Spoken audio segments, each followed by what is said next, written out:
वाह, क्या नज़ारा है। आप देख सकते हो मेरी चारों तरफ सिर्फ बर्फ़ है।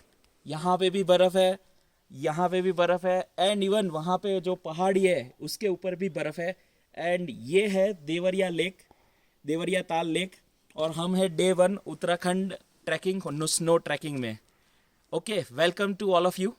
एंड आज मैं आपको एक बहुत ही इंपॉर्टेंट मैसेज शेयर करना चाहता हूँ, एंड वो है difference between saving and investment. आप बोलेंगे अरे सेविंग करो वही तो इन्वेस्टमेंट है, राइट?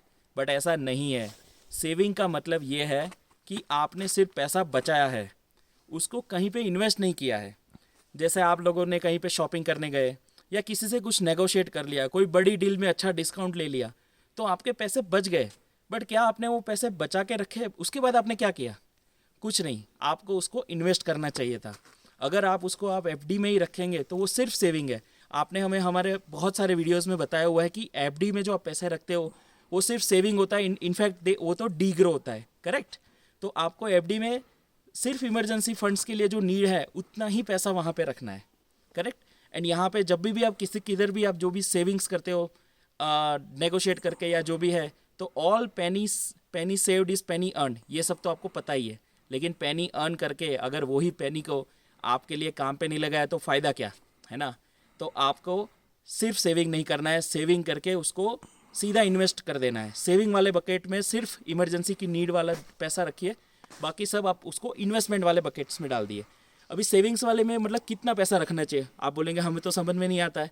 तो उसका एकदम सिंपल तरीका है, आपके 6 महीने के, अगले 6 महीने के जो भी एक्सपेंसेस है मंथली, स्कूल की फ़ीस, ये वो, घर का रेंट, ऑफिस का रेंट, जो भी है अगर है तो, और ईएमआई जितना भी है, वो 6 महीने का वर्कआउट कर लिए। उतना पैसा आप सिर्फ रखिए एफडी में या लिक्विड फंड में।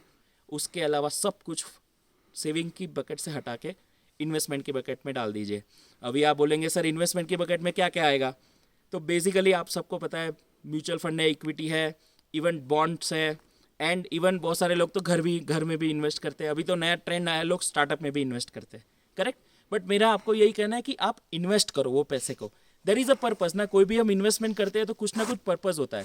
तो म्यूचुअल फंड के लिए हमारा लॉन्ग टर्म पर्पज़ रहता है, इक्विटी के लिए हमको पता है कि हमारा शॉर्ट टर्म पर्पज़ रहता है, घर के लिए पता है कि हमारी इमोशंस है उसके साथ।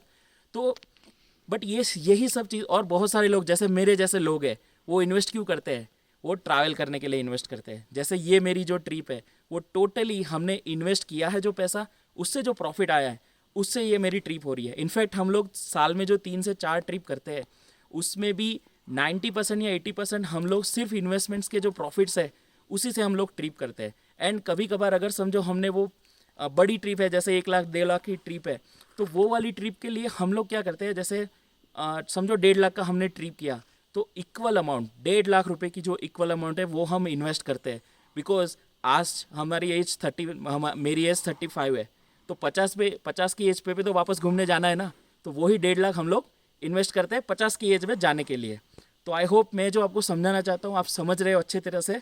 एंड आप भी यही चीज़ आप स्टार्ट कीजिए, सिर्फ सेविंग मत कीजिए। जितना भी पैसा बच रहा है घर में, जो भी बचत हो रही है ना, लिस्ट डाउन कीजिए और मंथ के एंड में उसका टोटल मार के सेम अमाउंट आप इन्वेस्ट कर दीजिए। बिकॉज अगर आपने ये नहीं किया तो वो पैसा आप एनीवेज वेस्ट कर देने वाले हो। आपको पता होगा आज तक आपने बहुत सारे पैसे बचाए, लेकिन कभी आपने उसका हिसाब नहीं किया, इसके लिए वो पैसे कहाँ चले गए आपको भी नहीं पता है। बट अगर वही पैसा हमने सोच समझ के अगर इन्वेस्ट किया कर दिया होता तो कहीं ना कहीं पे, ठीक है? तो आप लोगों को भी सेम हमारे जैसे इन्वेस्ट करना है, एंड आप मेरी तरह यही ऐसी ही ट्रिप में इन्वेस्ट करके जो प्रॉफिट आता है उसमें से जा सकते हैं। Okay, thank you for watching this video.